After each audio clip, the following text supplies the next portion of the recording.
பூண்டு நல்லா சுட்டுட்டு நம்ம டெய்லியுமே இல்லை வாரத்தில் ஒரு 2 நாள் சாப்பிட்டுட்டு படுக்கும்போது இந்த பூண்டு நம்ம சுட்ட பூண்டை சாப்பிட்டுட்டு ஒரு டம்ளர் சுடு தண்ணி குடிச்சிட்டு படுத்தோம்னா நம்மளுக்கு வந்து நம்ம உடம்புல இருக்கிற கெட்ட கொலஸ்ட்ரால் கொழுப்பு கரையும்.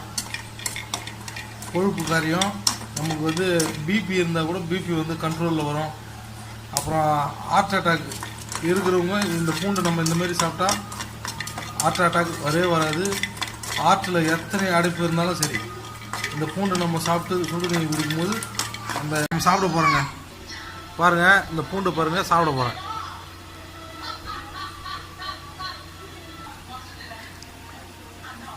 பாருங்கள், பூண்டு நம்ம மென்று சாப்பிட்டோம். இப்போ சுடு தண்ணி குடிக்க போகிறோம்.